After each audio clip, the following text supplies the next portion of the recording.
season is the season of love, is the season to be compassionate. I mean, for a reminder to be compassionate, to love one another, not just, of course, it's not limited to just the season. An extension should be to other months, but of course, it's a very, very passionate reminder of being considerate, be your brother's keeper, love your neighbor as yourself, and the season of sharing as well, a reminder that it is good to share, right, especially for those that that they really do not have the privilege to enjoy the season. Beautiful morning to you once again. This is the sound of Lagos, Mailer 98.3 FM. Good to be back, right, on Trends in the Papers. It is, yes, the time is dedicated to Trends in the Papers on Mailer 98.3 FM, the sound of Lagos. Those are the segments where we bring the headlines for the day into limelight, right? We bring them alive and we peruse the pages. We look through the several issues, from the front page stories to even the hidden details inside the papers. So we bring it on board, we bring the news, the views, and what it all means for all of us, right? Giving apt interpretation and also analysis, perspective to this issue, so we better understand. This is Trends in the Papers on Mailer 98.3 FM, the sound of Lagos. So be joined, as I mentioned earlier, that definitely is not just about just bringing the stories out. So we'll also give Mike Fouad will be joining us shortly after audiovisual experience. Wherever you are, regardless of your location, you can definitely join holistically look at these issues. So Mailer 98.3 FM is the handle for Facebook and YouTube. You can also download the Radio Garden app either on Apple Store or Play Store, and you search for Mailer 98.3 FM, and then you get Friday. Of course, even with the fact that the weather has decided not to give us an indication, I think when I was on my way to work, I could notice the change in the weather, and then maybe an indication to give us the December feeling quite all right. But season greetings to everyone, to every lover. Very well, season's greetings to you. Yeah, thank you. Season greetings to you. Did you miss welcome me? Welcome back from London. Did you miss me? Of course. Whatever you brought. Okay. It's nice. It's nice. Very much.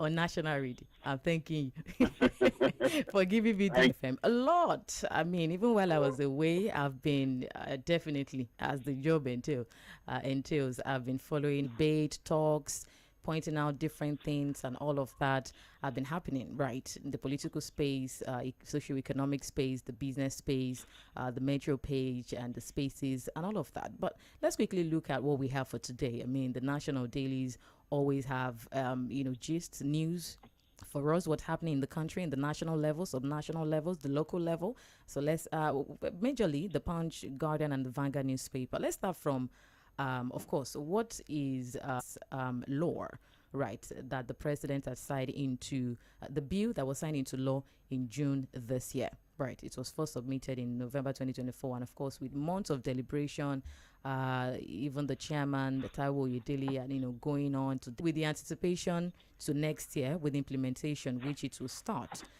There have been mixed feelings at the Nigeria Tax Act, the Nigeria Tax Administration Act, the Nigeria Revenue Service Establishment Act, and the Joint Revenue Board Establishment Act, all operating under a single authority, the Nigeria Revenue Service. And of course, the intention of these reforms to modernize revenue collection across federal, state, and local government. But in the light of this, we are still getting mixed feelings. We are getting several reactions, mixed reactions nationwide. Just on Wednesday, a PDP lawmaker from Sokoto State, Abdul Samad Dasuki, gazetted by the federal government, he warned that if not addressed, that the alterations would render the new tax laws legally vulnerable because they lack legislative approval. And so, during plenary, the resumption of plenary yesterday, the speaker, Tajuddin Abbas, had underscored the seriousness of the allegations by, announcing a 7-man ad hoc committee to investigate the claims and also submit a report to the House for further legislative action. Passed right? According to what we're getting, that there are some insertions, there are some substitutions that are, they have one way or the other found their way in the wide. Nigerians and all of that have been asking, though we have the issue of better understanding of this tax law rather, which of course I don't know if we can question the level of what's it called now, sensitization, right? People knowing about this tax reform from the committee that was supposed to sensitize the people about breaking down this into simple form. All right, into simple form. But aside for what, with the concerns, mixed feelings, they are saying that some individuals are just attempting to undermine the success of the ongoing tax reforms, insisting that the policy citizens, especially small businesses, permit me to say, poor citizens of Nigeria, is not to steal further taxation. Even the what's it called? Tʀᴇ, the chairman, also had spoken about it. The Director General of the NOA, ᴛᴏ Lsoᴅyí also talked about it. Is the issue here, because the rep is saying insertions or substitutions have found their way into the signed or the gazetted form of so back and forth. Yes, and then also to it, there's the call for postpone to be able to, with the excuse of being able to really sit through these concerns, and then they'll be able to kickstart the implementation effectively. Well, maybe more. Again, we are at a place where we have to begin to check and over-scrutinize or scrutinize ourselves. Now, two major concerns here. After country, so we eventually have a bill, a tax reforms bill that was passed into law, signed into law by the president, and gazetted for it to be formalized only for a member of their oversight function of some of these things to raise a very signed into law and has been gazetted. There are insertions which makes it completely different from what we, as members of the National Assembly, sat to deliberate on and pass into law. So, very big concerns, because we don't have the details yet of those insertions. Right. You understand what I'm saying? Because I was hoping to see what the insertions were, what are the areas that this House of Reps member is calling attention to. And I'm just hoping that we have not started this habit again of passing budgets and padding budgets. So we pad budgets, we are also padding past, legislative processes. So it is important that this has to be investigated, and I think check this allegation of insertions, padding, alteration, basically, of what the National Assembly passed into law and what has been signed and gazetted. If it is true, Lady Mo, it becomes a criminal matter. Because those are not just mere alterations. We can now be talking about forgery and deliberate manipulation of a legislative process, where the National Assembly passed something and then people insert things and sign a different thing into law. There's nothing impossible in this country if you understand the way we are structured. Right. So we need to know whether it is true or not.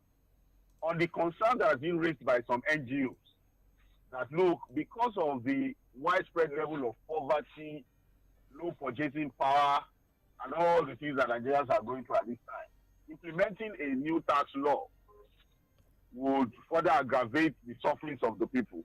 I think there's a lot of points to also look at in this particular instance.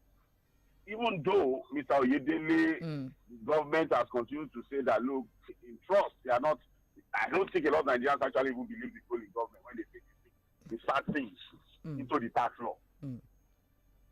And that in itself means that, so we need to, later we hear that they pad it. Now we passed a tax reforms bill, only for us to now hear that what has been signed and gazetted is different from what that has decided to form a committee to investigate. You know, we are good as a committee on everything. We are alteration. Let's hope it is not true. And if it is true, I think it becomes a very criminal matter that is taken as well. Well, for the case of some agencies that are concerned with the fact that we do not really need more hardship in that sense, don't you see it as a way of, because even Tʀᴇ is just has been hammering and emphasizing the fact that this is the case of understand this. That's why we still keep saying we do not even want it at all. But because the federal government is saying this is proposed Special edition, yes, later today. Okay. Room, where I know the devil is in the details. These things are not as easy as they want to pretend them. You understand? So let's hope that, because again, one would have thought that there would have been more sensitization of Nigerians on this particular bill, or this law, this new tax reforms law. But again, let our experts come in into of what the tax law is all about, and there are still pertinent questions to ask. But I think the ultimate one for me now is to find out whether there were alterations to what was passed into law by the National Assembly. Right. That's a big concern. Like we mentioned earlier, just tune in. Later today, we'll break it down because it stands, unless there's a postponement, the next 2 weeks, we should be talking about the full implementation of the law. And if it's just about 2 weeks for it to be implemented, Nigerians are still asking questions. We still have mixed feelings. We still have many mixed reactions. But let's see how it goes. Right. And like Sage also mentioned, I think yesterday, about the fact that we also put it on our social media so that we can better understand what this law really means come next year, January 1, 2026, if it would not be postponed for the 6 months call. And that's supposed to be the job of National Orientation Agency anyway, yes. They're supposed to be the ones helping to sensitize on some of these things. So that they will do our own part of the job by helping to also for that break now and hope that. Your device is far away from you. I want you to help me move a bit closer to your. Is it better now? Yes. Is it better now? Yes, very, very much better. Thank you. Okay. Still with the Punch newspaper, let's talk about also efforts to tackle the insecurity issue in the country. We have the president, which yesterday had renewed his push for the creation of the state police. Of course, across board, we've been getting thumbs up about the go ahead to kickstart the issue of state police in every aspect. I mean, subnational level. And so he had revealed that he had assured the United States, European partners, that he would implement the state police. And he also stressed that the state police must happen as part of effort of the APC at the State House Conference Center in Abuja, where he also insisted that the local government autonomy must work. In practical terms, trying to urge the governors to stop withholding funds meant for council chairperson. Really, basically, that's just a summary of, the aspect of the state police, US and European partners that, yes, I've given a go-ahead. We are going to secure our borders, especially at the subnational level. So I need you to work together. You are the leaders here. I need you to make it happen. You also talked about the local government autonomy. But aside for the concern has always been coming from the president that we should be getting specific steps, specific actions towards the state police. I could recall last time we spoke about the state police, I think it was the rep that we also gave their thumbs up. Take time. Like, it will take time for us to sit down to discuss the framework, the structure of implementing state police side forward. Yes, after the European Union, yes, we need to do this. Oh, you need to, even the local government, we can see what is happening as at now. After, as at now, should you not go beyond urging and seeing steps that they implement it, even after the Supreme Court? That's for the local governments and for the state police side forward. Okay, well, for the issue of the state police, again, one would have expected a better commitment to getting it done. In fact, if there's any government that is well positioned to make it happen, it has to be this government. Because as it stands, the fear of, once this thing gets, as we speak, I think we have about 28 governors now, right? Yeah. Who are now members of the APC. And for those ones, there are even those who are not members of the APC, who are really committed to the APC. Governors are completely loyal to Mr. President in the country as we speak now. About 30, if not more than that. So if the president, with his influence and his capacity to make things happen, the way we have seen it in the political space, where every governor now wants to join the ruling party, don't you think if he really means to allow the state police to get the national state assemblies to ratify 24 of the tendency to happen. With his level of political influence, the machinery has been able to put in place at the federal and subnational level is going to make it happen. If he is not committed to it, why is he not committed to it? If he's committed to it, what are the clear timelines and structures he's putting in place to make it happen? Because it's not just to continue to say it, I will do it, I will do it. Look, say, Lady Mo, as I speak to you, there are Nigerians who tell me every day, well, many Nigerians who tell me every day, and they are even taking a bet with me, that under this administration, there will be nothing like state police. Because they think there are political considerations that, look, things that weaken the powers at the subnational level, they are quick to implement. For the things that takes away power, over centralized policing system means that, look, you devolve power to the subnational level.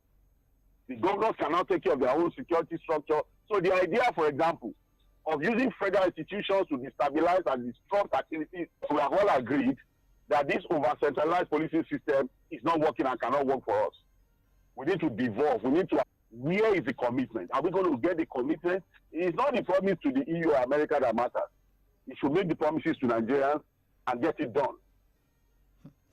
Side forward, I mean, the issue of I want to do it all, I need to do it all, and then at the end of the day, you are not delivering on even the primary assignments, let alone the other. I don't know why we find again effective governance at the local government level again. It's a different the people we are elected into this local government. Let's ask ourselves. It's a yes, because again, what the Supreme Court judgment did was to push for financial autonomy for the local government. But there's really no political or elected. You still have a situation where the party of the governor takes everything at the local government level. So we have elections truly at local government.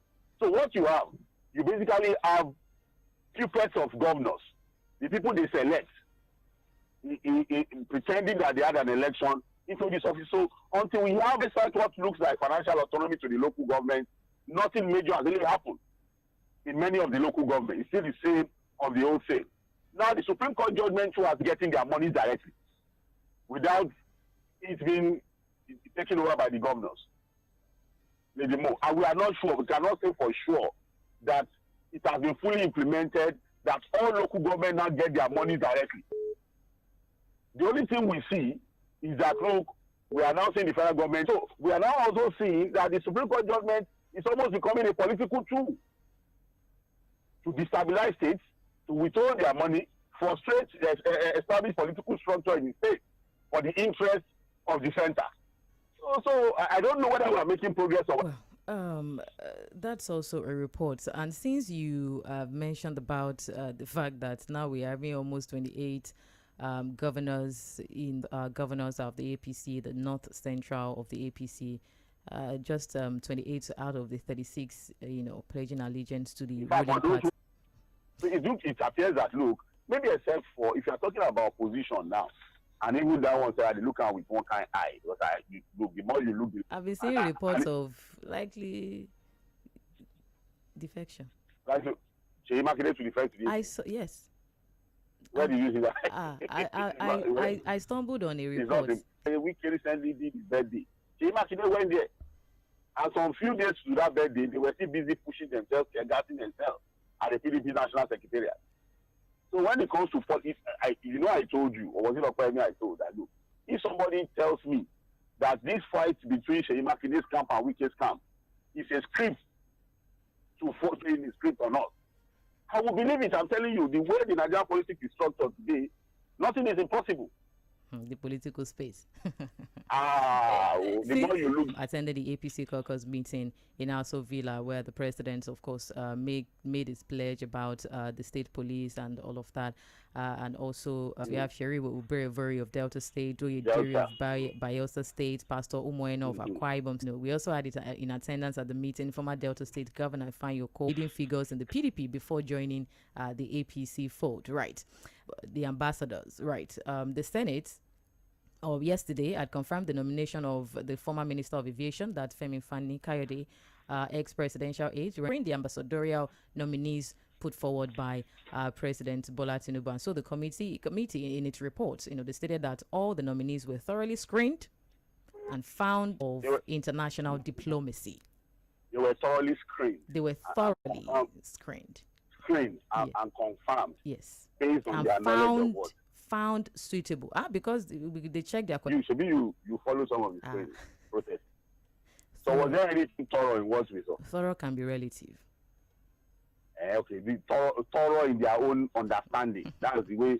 Anything, if you say something was done thoroughly, so being thorough is what we saw. I mean, well, congratulations to the ambassador. Let's just move on to other issues. The Punch newspaper. So don't waste our time. The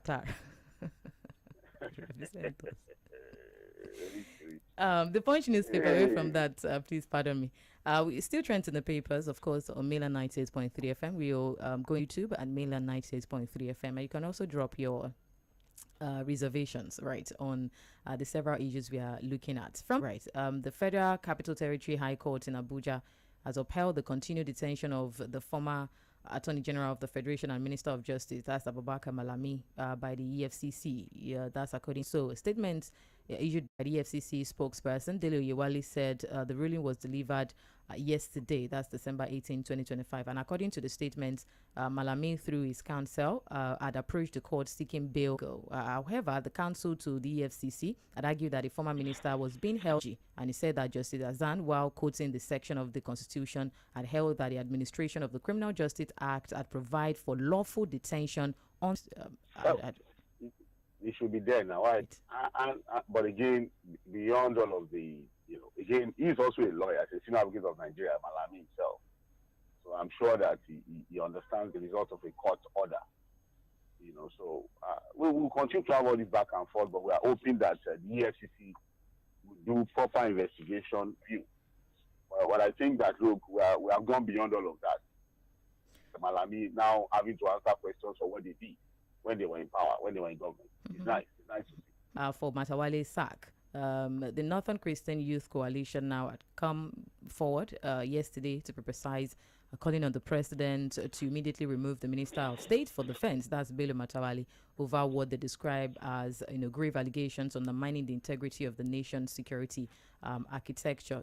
They were urging the president to demonstrate his commitment to integrity, good governance, and the rule of law by acting decisively. The statement was issued yesterday by its national coordinator, Jᴏɪṛ Bako, that's the group, saying that the call was driven by the need to uphold accountability and also restore public trust in government institutions. I add my voice to their own. He should be sacked. He should be sacked immediately. In fact, he's been so incompetent. Clear square peg. What record? What was the wisdom behind appointing him as a Minister of State for Defense in the first place? Because the records are there for us to show that, look, the president should, if the president really wanted, maybe because of personal relationship or political consideration, he can give him other things, not a sensitive position like Minister of State for Defense. Just imagine the combination before that. Badaru and Matawale. You know what the Yoruba is called Dombo Dokpon. 0 plus 0 is 0. What at the federal level? MDAs, parastatals, ministries, there are a lot. But the defense, no. I agree that the man should be sacked immediately. I agree completely. Just the call for some quarters saying that you're championing the cause. Somebody who has a lot of allegations about having a relationship with known bandits and criminals, whether it is true or not. In senile crimes, what you see is that such a person is even resigning before they tell him to resign. Because you can't have a situation where a bail authority, for example, a wanted criminal comes out to begin to speak. And then there are too many others who give him any other job other than this one that he has given to him. He is not fit for purpose. Anyway, speaking about fit for purpose and also square peg, the constitution of the NERC board. Yes, the president had appointed Dr. Mulisiu Oseni as the chairman of the Nigerian Electricity Regulatory Commission following the confirmation of the commission's board members by the Senate. Apparently, he assumed office even before the confirmation, where there were allegations that the Senate, had been bribed. Reports is that we now have, he has been taken away and then Oseni takes charge of that, we have a change. I mean, with their risk function, we have a change in the electricity. A completely disjointed, ineffective, corrupt, system. Because for want of better word, is the most useless, almost like the most useless. Maybe we just also find themselves being more confused than the people they want to regulate. Look, people to get into position at that level. What have they been able to do? What are they going to regulate? Regulate a disjointed system until we reform whatever we have in the entire electricity value chain. Regulation just becomes an academic exercise. In reality, nothing is going to happen. So, anyways, congratulations to the new board members. Let's see what they're going to bring to the table. Speaking about board new members as well from the oil sector, the president's nominees, chief executive of the NUPRC, that's Nigerian Upstream Petroleum Regulatory Commission, and the NMDPRA, yesterday they told the senators that they would implement far-reaching reforms to stabilize the country's oil and gas sector. Of course, it's following a letter from the president, RPC, and engineer Saidu Mohammed. Upstream. Upstream regulators yesterday. That's from the Guardian Vanguard newspaper. We saw the screening exercise, and I think the one that clearly got a lot of people talking was the position of Senate. Their actions and inactions that has put them into what is now called one of the that in fact he's already, since the man was removed, he's been drinking, and he also still drank yesterday night because that was a angst for his performance. Because if you have somebody who was promoting interest of other people in other parts of the world than the interest of Nigeria, then such a man deserves to be hanged. I don't know what they want to bring to the table. We'll have to wait to see the reforms they want to bring on board. Right, and to stabilize the sector. Just for information, penalties for vote buying and selling, including a minimum of 2 years imprisonment or a 5 million naira fine, or both, alongside a 10-year ban from contesting elections. So we're taking vote buying and both for the vote buyer and the seller. The willing buyer, the willing seller. And the buyer and the seller and the seller and the seller. A lot of ways this is, or the person that gave the money out. Oh, is who you are looking at now. I don't know the clause because it was a clause-to-clause deliberation. Who's sharing? You know the people sharing money. Or the person that ordered the sharing of the money. Well. Because the people sharing money on election day are not the buyers. The real buyer is somewhere. Those are just his machinery. Well, so I don't know how they want to implement this law.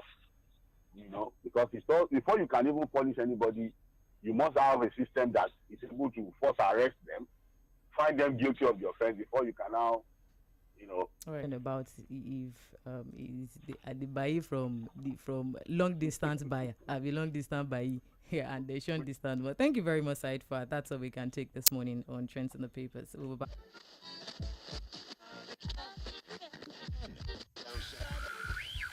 You're listening to Mainland 98.3 FM.